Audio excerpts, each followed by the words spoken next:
disons merci Seigneur pour cette soirée. Je prie que ta gloire soit avec nous Seigneur. Jésus Saint-Quin, simple humain Seigneur. Je prie que les ciels soient ouverts au milieu de nous encore ce soir Père. Je n'ai qu'un humain Seigneur Jésus devant ton peuple. Je vais ouvrir ma bouche et c'est ta parole qui va bénir ton peuple Père. C'est pourquoi Père, utilise-moi humblement. Parlez-nous pour ce nom de Jésus-Christ et je prie ainsi. Amen. Amen. Amen. Amen. Premièrement, je rends gloire à Dieu de nous avoir donné cette opportunité de se tenir devant vous pour vous parler de sa part. Je remercie notre frère Rick de ce qu'il a fait ce soir. Il m'a tellement touché, il m'a tellement béni. Et tous les élèves de l'école biblique, ils sont en train de nous honorer. C'est quelque chose de bien. Merci à vous. Et aussi sans plus tarder, j'aimerais aussi remercier notre Père dans la foi qui n'est pas là, qui est notre source de ce que nous sommes aussi aujourd'hui. Il fut un temps où il a souffert tellement pour que nous soyons ce que nous sommes aussi devant vous. Alléluia. Et notre papa, notre révérend, qui ne cesse jamais de nous accompagner avec des conseils, nous vous remercions aussi et nous disons encore merci papa. Il a parlé beaucoup de choses. Il a dit tellement de profondeur. Mais moi, j'aimerais juste dans quelques minutes que je puisse poser quelques fondements dans le corps du Christ. Et j'espère que vous serez aussi bénis. Alléluia. Et nous serons bénis ce soir. Amen. On m'a déjà présenté. Merci pour aussi le frère Gabriel. Sans plus tarder, Josué, tu vas nous aider à lire. Sans plus tarder, nous sommes dans le livre des Romains 8, le verset 32. Nous sommes en train de traiter une thématique intitulée « Comment ne nous donnera-t-il pas aussi toutes choses avec lui ?» C'est une question. Notre thématique est sous forme d'une question. Comment ne nous donnera-t-il pas aussi toutes choses avec lui? Vas-y notre frère. Amen. Lui qui n'a point épargné son propre fils, mais qui l'a livré pour nous tous. Comment ne nous donnera-t-il pas toutes choses avec lui? Tu peux t'asseoir. Ce que vous allez savoir, la question qui est ici, c'est une question de réconfort. On est en train de réconforter les gens qui sont en Christ. Ils sont en train de passer des moments difficiles, ils sont tellement abattus. Maintenant, Paul est en train de dire, mais mes frères, s'il nous a donné son fils, qu'est-ce qu'il ne nous donnera plus encore? Donc, il peut nous donner toute autre chose. Alléluia. Donc, ce n'est pas une question d'orientation, mais c'est une question de réconfort. Amen. Parce qu'il faut savoir qu'en Christ, nous ne cherchons pas des choses, mais en Christ, nous trouvons toutes choses. Ce n'est plus question de nous orienter, d'aller chercher les choses, mais c'est des questions de croire et posséder les choses. Le problème qui est là, c'est de la compréhension. Les chrétiens sont en Christ, ils ne savent pas ce qu'ils possèdent et ils ne savent pas de qui ils souffrent. Nous sommes en Christ, on nous est en train de se poser des questions. Pourquoi je souffre comme ça? Maintenant, Paul est en train de les répondre. Donc le problème n'est plus la question d'aller chercher des choses, mais le problème est au niveau de la connaissance.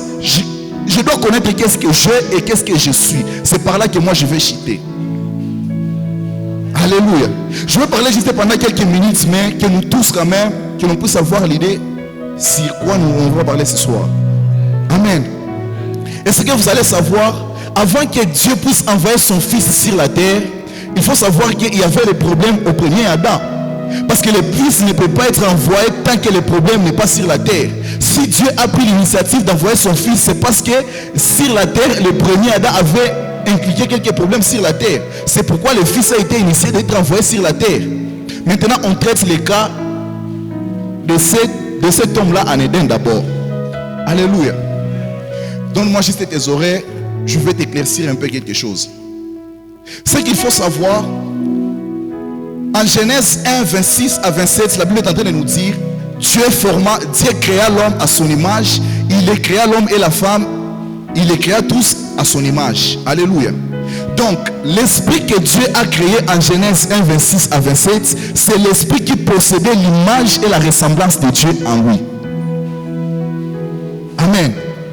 Maintenant, il a pris l'esprit-là qui possédait l'image et la ressemblance. Il a amené cet esprit-là, il est venu le déposer dans le corps. Parce que dès cette, la Bible nous dit, Dieu forma l'homme de la poussière de la terre. Donc, il a pris l'esprit qu'il a créé, qui possède l'image et la ressemblance. Il est venu avec cet esprit, il est venu le déposer dans le corps. Et la Bible nous dit que l'homme devient une âme vivante.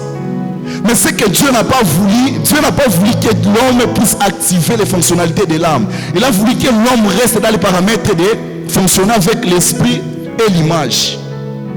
Et puis il lui a dit, ne mange pas à l'arbre de la connaissance du bien et du mal. Ce n'est pas l'arbre du bien et du mal, mais c'est l'arbre de la connaissance du bien et du mal. Parce que nous savons tous que l'âme fonctionne avec les informations. Donc Dieu a voulu que l'homme soit sur la terre en fonctionnant seulement avec l'image et la ressemblance de Dieu. C'était l'automatisme de Dieu dans son esprit. Alléluia. Alléluia. C'est ce que Dieu a voulu. Parce qu'en esprit de l'homme, Dieu a envoyé chaque être humain sur la terre avec des potentiels à lui afin qu'il puisse venir œuvrer sur la terre. C'est pourquoi Adam, lorsqu'il est venu sur la terre, Dieu dit, je ai mis Adam sur la terre et je vais lui regarder comment il va nommer les animaux. Où Dieu a appris à Adam comment nommer les animaux. Donc tu vas voir que c'est l'automatisme qui était dans l'image et la ressemblance que Dieu avait déposé dans son esprit. Mais lorsque l'homme a péché, il a ouvert maintenant le couvercle sur l'âme, il a mangé l'arbre de la connaissance du bien et du mal, il a activé la fonctionnalité de l'âme et directement Dieu a bouclé la fonctionnalité de l'esprit, de l'image et de la ressemblance. Maintenant, l'homme doit commencer maintenant à fournir les efforts de connaître les choses pour œuvrer sur la terre, pour réussir sur la terre. Aujourd'hui, nous tous, Dieu nous a créés avec des potentiels en nous. Mais chose grave, on ne cultive pas ce que nous avons parce qu'on ne connaît pas. On a quoi? Parce qu'on a voulu marcher avec l'âme, on n'a pas voulu marcher avec la ressemblance et l'image de Dieu. C'est pourquoi tu vas voir qu'Adam était né, était créé en sachant toutes choses, mais lorsque maintenant nous naissons, on est sans connaître rien, on doit maintenant forcer à notre âme de connaître les choses pour vivre et même pour réussir. Nous sommes ensemble. Nous sommes ensemble. Maintenant, physiquement d'abord la vie est déjà difficile. Aujourd'hui pour réussir la vie, maintenant tu dois lire des livres pour que âme ekwe na nini ekwe na maboro mule ndani pour que tu puisses réussir sur la terre. Ça d'abord c'est sur le plan physique. Maintenant si nous rentrons maintenant sur le plan spirituel, cet homme-là a déjà perdu l'image et la ressemblance de Dieu. C'est pourquoi si tu descends en Genèse 5:3, la Bible est en train de dire l'homme a commencé à créer les enfants selon son image et pas selon l'image de Dieu mais selon son image. Et nous tous nous commençons à naître et l'âme est toujours en fonctionnalité. Et Dieu a fermé l'esprit, a fermé la fonctionnalité de l'esprit, donc de l'image et de la ressemblance. L'homme maintenant est resté comme ça, il va se débrouiller lui-même. Amen. C'est déjà un problème sur le plan physique d'abord. On ne sait plus aussi quoi faire. Tu te débrouilles, on a somme à séance commerciale et tu fais, mais tu ne sais pas est-ce que c'est ça, c'est ce que Dieu a mis aussi dans ton esprit. Comme tu ne travailles pas avec l'automatisme de la ressemblance et de l'image, tu es toujours foutu. Ça c'est sur le plan d'abord physique. Sur le plan spirituel maintenant, cet homme-là, il veut maintenant plaire à Dieu avec la connaissance du bien et du mal. C'est toi qui veux plaire à Dieu avec la loi. Tu veux apprendre des choses ou t'efforcer quoi tu as non mon frère. Il est directement tout fonctionnel. On a fait parler une résultat à pécher. Est-ce que nous sommes ensemble? Est-ce que nous sommes ensemble? Maintenant, ce que vous allez voir maintenant, le premier Adam là, il était innocent. Il faisait toutes choses, c'était bon. Il vivait dans l'harmonie morale avec Dieu. Tout ce qu'il faisait vraiment c'est bon. Mais lorsqu'il a péché directement, donc le premier Adam portait ce qu'on appelle l'habit de l'innocence. C'était l'habit de gloire. Mais quand il a péché, la Bible nous dit que le fait de figuer. D'accord. Et lorsque Dieu est venu à lui a posé la question, Adam où es-tu? Il a dit, je me suis caché parce que je suis ni. Mais tu es ni comment que tu es vêtu avec le fait de figuer. Directement, ça nous révélait que tout homme qui vivra dans la loi, mais il reconnaîtra que par ses biens par la connaissance des biens et du mal qu'il a, ça ne lui justifiera jamais devant Dieu. Lorsque Dieu saura la chose là dans la personne, Dieu fera quoi? Il cherchera la solution pour lui vêtir maintenant de l'habit de justice. C'est pourquoi c'était la prophétie pour dire: l'homme qui vient d'accepter ces choses, un jour je lui vêtira l'habit de justice. C'est pourquoi j'aime Jésus-Christ. Il est monté à la croix nu pour nous tisser l'habit de justice. Il ne nous demande pas de choses, il nous demande juste de croire en lui. Et en lui directement, nous trouverons directement l'habit qu'il va nous tisser. Mais la seule condition, il faut savoir que malgré tes efforts, malgré la force que tu t'efforces à maîtriser, de connaître les biens et les mal, il faut savoir que ça ne t'aidera à rien. Il faut juste t'humilier devant lui et lui te vêtira de sa justice. Maintenant, si nous regardons les Torah avec les lunettes christocentriques, on va voir maintenant le plan de Dieu sur cet homme-là. Parce que tu vas voir que cet homme-là, c'est Dieu qui venait lui visiter. D'accord? Mais tu vas voir que nous, Dieu ne vient pas nous visiter, mais Dieu est déjà en nous. Amen. Vous allez voir maintenant que cet homme-là a péché. Cet homme-là a chuté. Qu'est-ce que Dieu maintenant va faire sur cet homme-là? Maintenant, Dieu va prendre l'initiative de dire: si le premier Adam a échoué, je vais faire une autre chose. Je viendrai maintenant habiter à lui pour que je puisse lui relever. Alléluia. Regardons maintenant qu'est-ce que le Torah nous montre. Si tu lis Genèse 1, la Bible nous dit que le Torah c'est les 5 livres Pentateuque. Le Torah est en train de nous dire ceci. Le Torah commence par tout est bon. Lorsque Dieu crée, tout est bon, tout est bon, tout est bon. Mais le Torah termine par quoi? Donc le livre de Genèse termine par quoi? Joseph mourit, ça se termine par la mort. La mort qui termine le livre de Genèse, c'est à cause du péché qui s'est introduit au chapitre 3. Donc l'homme vivait dans la bonté de Dieu, mais à cause du péché introduit au chapitre 3, directement l'homme a commencé à récolter la mort. Directement le livre d'Exode s'introduit par un autre pharaon qui ne connaissait pas Joseph. Et ce pharaon-là, qu'est-ce qu'il va faire sur les enfants d'Israël? Ce pharaon-là va infliger l'esclavagisme et la souffrance sur le peuple de Dieu. Toutefois que tu perdras la relation avec Dieu, directement le diable viendra sur toi et il va t'accabler. Parce que le premier pharaon portait l'image de Dieu. Parce qu'il a donné le nom à Joseph Safnat Paner. On va voir là devant. Il a donné le nom à Joseph Safnat Paner. Il a Aliosa Ishibien Gabissa à Joseph. Mais le deuxième mandat, la Bible dit qu'il ne connaissait pas Joseph. Alléluia. Il ne connaissait pas Joseph. Directement, il a infligé le peuple de Dieu dans la souffrance. C'est lorsque tu perds la relation avec Dieu, la chose qui t'attend, c'est le diable qui va te cribler dans la souffrance. Mais aussi Dieu, pour sauver cet homme-là, il va chercher un rédempteur qui est Moïse. Maintenant, lorsque Moïse va venir sur le peuple de Dieu, il va appliquer des rédemptions. Il y a ce qu'on appelle la rédemption par le sang et il y a ce qu'on appelle la rédemption par la puissance. La rédemption par le sang, c'était la rédemption qui épargnait l'homme de la punition de Dieu, au fait. Lorsque Moïse a égorgé un agneau, il a pris le sang, il a mis sur les linteaux. L'âge de la mort est passé, il a tué tous les premiers-nés, mais les enfants d'Israël n'étaient pas morts. Pourquoi? C'était Dieu qui exerçait sa colère. C'était la mort de Christ sur la croix. Mais ça, d'abord, nous étions toujours en Égypte. Mais ce qui nous rendra maintenant et ce qui nous affranchira totalement, c'est lorsqu'il mourra et il ressuscitera.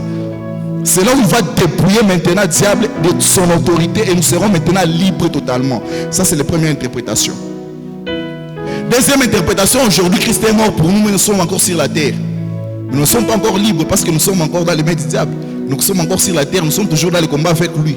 Mais le jour maintenant que nous irons au ciel, nous serons maintenant séparés avec lui éternellement. Alléluia. Mais cet homme-là, avant que les hommes soient libres, la Bible nous dit qu'ils sont quittés en Égypte, ils sont arrivés à un lieu, à une station qu'on appelle la station de Pi-Hahiroth, qui était près de Baal-Séphor. La mer était devant eux, il y avait des montagnes à côté, et derrière, et il y avait quoi? Les Philistins, les Égyptiens qui les poursuivaient. Alléluia. Maintenant, ils ont crié un cri, ils ont dit à Moïse: pourquoi tu nous as amenés ici pour mourir? Devant nous, il y a la mer. Comment on va traverser? Alléluia. Il faut savoir que c'est l'écrit que tout chrétien aussi crie avant d'être sauvé. C'est en Romains 7, le verset 24. Qui me délivrera de ce corps mortel? Amen. Parce que la chair est tellement difficile pour moi. Qui me délivrera maintenant? C'est pourquoi 25, la Bible est en train de nous dire que la grâce soit rendue à Jésus-Christ, car il n'y a plus de condamnation pour ceux qui se trouvent en Christ. Alléluia. Après la traversée de la mer Rouge, nous sommes tellement libres.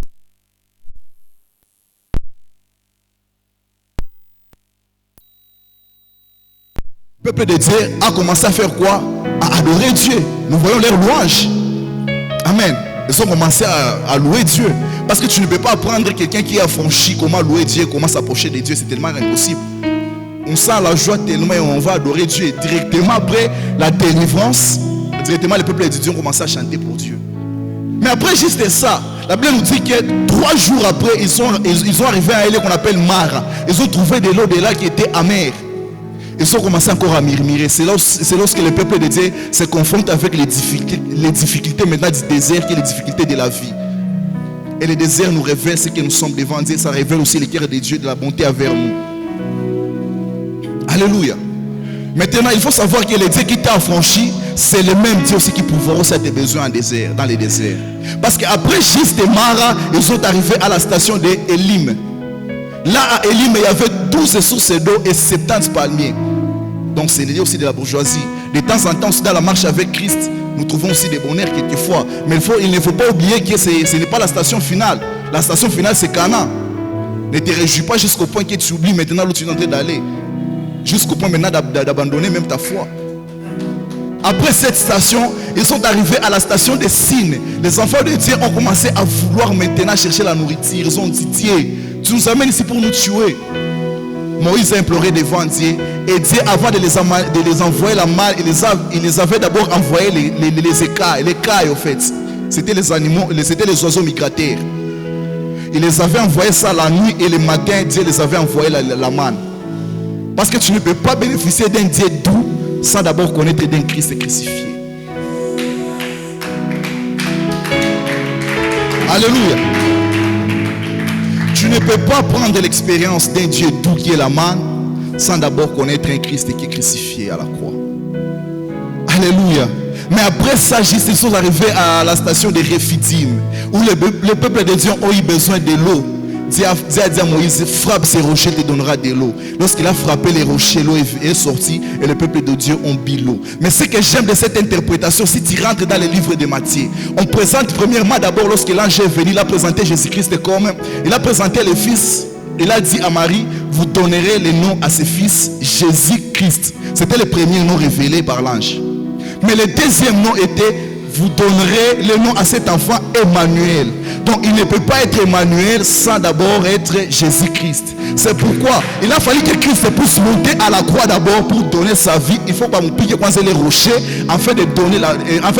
C'est pourquoi il nous dit, laisse-moi d'abord aller au ciel et puis je vous enverrai maintenant mon esprit qui restera avec vous éternellement. Donc le plan de Dieu était que Dieu puisse venir habiter avec les gens éternellement. L'homme qui a chuté en Éden, il faut que Dieu puisse lui relever et venir vivre avec lui. Nous sommes en train de regarder les Torah avec les yeux christocentriques. Après ça, le livre termine par quoi? Après ça, le livre termine par les tabernacles. Les tabernacles directement, c'est la demeure de Dieu sur la terre. D'accord? L'objectif de les délivrer, c'est pour que Dieu puisse trouver un peuple qui va habiter au milieu d'eux. Donc tu ne peux pas vivre avec un Dieu. Lorsque Dieu s'approche de toi, il faut savoir maintenant la méthode de marcher avec lui. C'est pourquoi vous allez voir directement les livres de Lévitique arrivent pour nous apprendre comment marcher avec ce Dieu. Il nous apprend comment s'approcher de ce Dieu-là sur base des sacrifices, qui est l'image toujours de Jésus-Christ. Il faut toujours donner la part à Dieu. C'est pourquoi vous allez savoir que les livres de Lévitique, au lieu que ça puisse nous parler sur la vie de la vie de Lévite, mais ça nous parle directement sur la vie des prêtres. Et c'est le livre de Nombres qui vient de nous parler maintenant sur la vie de Lévite. Parce qu'on doit donner d'abord la part à Dieu, et après maintenant nous autres, on doit s'en charger maintenant de nos affaires. C'est pourquoi maintenant le livre de Nombres s'introduit par la vie quotidienne, comment gérer le quotidien en fait. Et le livre de Deutéronome termine par quoi? Si tu obéis à la voix de l'Éternel ton Dieu, voici la bénédiction. Et si tu n'obéis pas, voici la malédiction. Ça, c'est l'objectif d'abord. Maintenant, je vais vous parler de comment maintenant Dieu a procédé pour sauver cet homme-là. Alléluia. C'est pourquoi tu vas encore nous aider à lire 1 Pierre, chapitre 19, le verset 20. et Genèse 15, le verset 16. Genèse 15, les versets 19, la Bible nous dit.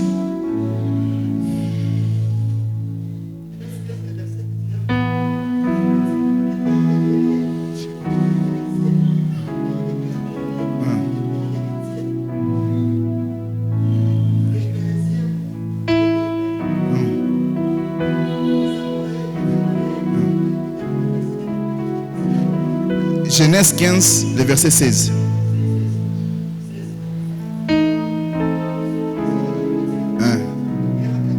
Et à la 4e génération, ils reviendront ici.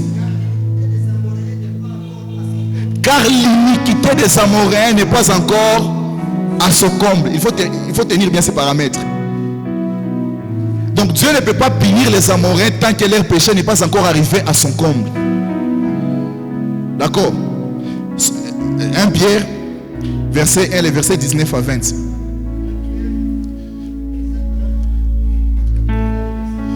À 20. Et puis je vais vous expliquer ces paramètres-là et nous serons tellement bénis. Mais par le sang précieux de Christ, écoutez bien, mais par le sang précieux de Christ, comme d'un agneau sans défaut et sans tache, prédestiné avant la fondation du monde. Donc Christ était prédestiné avant la fondation du monde. Si une fois Adam parvenait de chuter, moi j'ai déjà prévu une solution pour l'humanité. Donc Christ était prévu avant la fondation du monde. Termine le verset. Et manifesté maintenant à la fin du temps. Alléluia. Alléluia. Tu peux t'asseoir. Ce qu'il faut savoir, Dieu est très là à la colère pour exercer la colère ou les jugements. Vous allez savoir qu'auparavant, lorsque le peuple faisait le mal, Dieu attendait que leur mal arrive à son comble et par après lui-même descendait pour punir les nations. C'est pourquoi vous allez voir pour les déluges, il a envoyé Noé pour prêcher. En même temps, il est en train de construire l'arche. Mais lorsqu'il est péché, il a entendu que le péché puisse arriver à son comble, qu'il puisse exercer le jugement. Nous sommes ensemble. Et vous allez voir, c'était le même cas pour Sodome et Gomorrhe. Lorsque le péché est arrivé à son comble, c'est là où Dieu est venu encore. Il a fait quoi? Il a versé son jugement. Mais lorsque Dieu a choisi Israël, Dieu a commencé maintenant à utiliser Israël comme son instrument pour frapper tous les pays dont leur péché va arriver à leur comble. Nous sommes ensemble.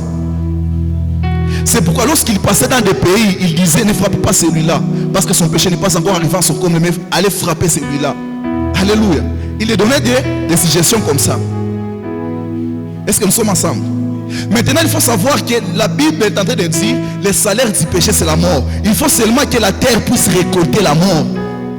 Il croit verdict est chaque fois déjà lancé. Il a fallu seulement que la terre puisse payer cette dette-là.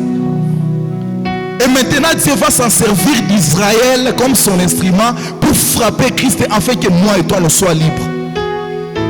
Christ a porté l'image de l'humanité. Il est monté avec à la croix afin de nous représenter nous tous.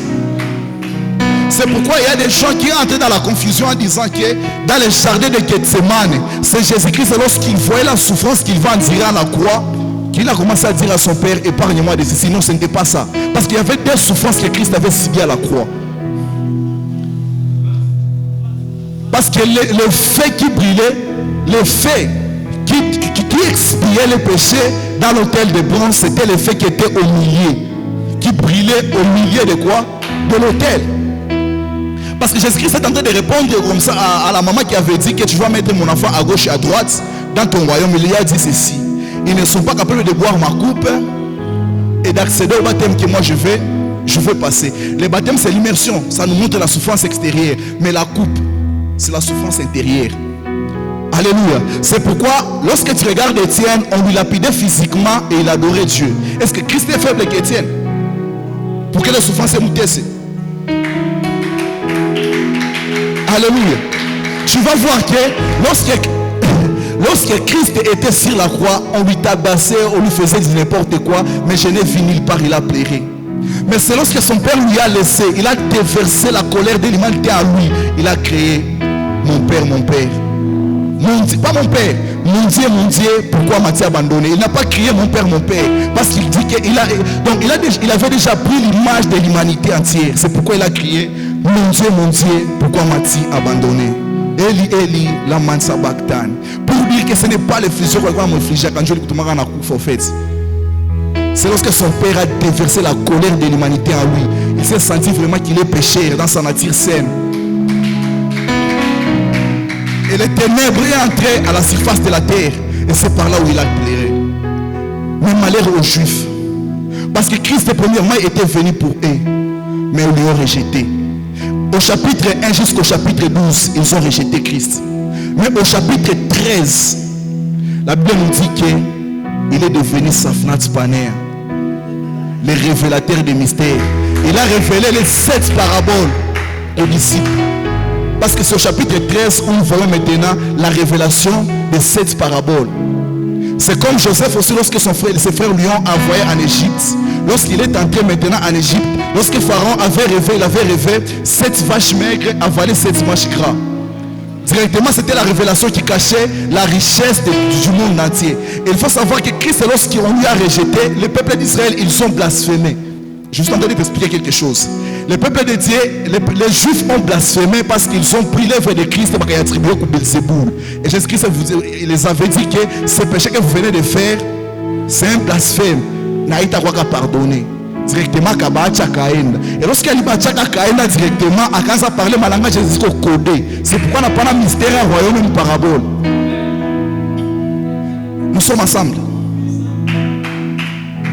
Maintenant, pour que tu puisses accéder à ce secret-là, il a dit que non, je suis au milieu de beaucoup de gens, je vais leur parler en parabole. Mais vous, mes frères, lorsque vous m'approchez dans l'intimité, je vous dirai la vérité. Et lorsque Pharaon maintenant s'est rapproché de Dieu, de Safnat Paner, il lui a maintenant dit, de cette vache-là, c'est cette année de la famille. Donc, si tu ne t'approches pas de Dieu, tu n'auras rien. Directement, Jésus-Christ a privé Israël de cette révélation-là. Ce n'était pas la fin. Et lorsque le Saint-Esprit maintenant est descendu sur la terre, Jésus-Christ a dit, ces gens ont blasphémé. Je ne peux pas parler avec la langue hébraïque. Je vais envoyer les parler en langue.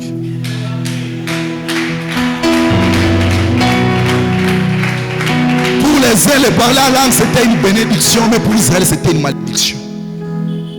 Parce que Dieu voulait les cacher et ne pas bénéficier de cette bonté-là qu'ils ont méprisée. Tu peux t'élever, on va prier. J'aimerais te conscientiser, toi qui es aujourd'hui, tu as encore l'opportunité d'avancer dans ta vie. Tu as l'opportunité d'œuvrer avec Christ partout où tu veux. Il ne faut pas négliger cette œuvre rédemptrice. Il faut se donner à lui. Il faut le laisser conduire ta vie. Parce que lorsque nous étions seuls sur la terre, on était incapable de vaincre le mal.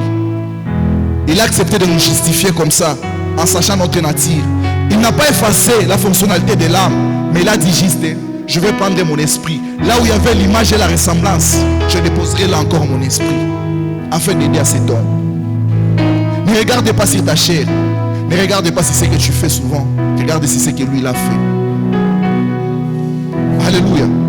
Il nous a justifiés. Même si tu fasses quoi, tu ne peux pas te relever face à la chair. Il faut juste croire à son œuvre à la croix. Alléluia. Bienvenue dans la prière. Seigneur Jésus, le roi des rois, l'éternel des armées. Tu as permis que ça soit ainsi ce soir. Je prie que ton peuple puisse te connaître encore. Que la soif s'active dans les enfants de Dieu. Que ton amour s'active dans leur vie, Seigneur Jésus. Tu m'envoies avec ce message afin que leur vie soit boostée, afin que leur amour envers toi, Seigneur Jésus, puisse extrapoler. Merci Seigneur, c'est que tu es. On n'a pas de choses à te confier qu'à te dire merci. C'est à cause de ton amour, Seigneur Jésus, nous t'aimons parce que toi tu nous as aimés en premier, Seigneur. Nous sommes si faibles avec la chair, car notre ancêtre avait péché et nous aussi on s'est retrouvés directement par terre. C'est pourquoi Père ce soir, je prie pour ma sœur, je prie pour mon frère, afin que ton esprit encore abonde en nous et que nous vivons ta grâce et ta splendeur et nous t'acclamons.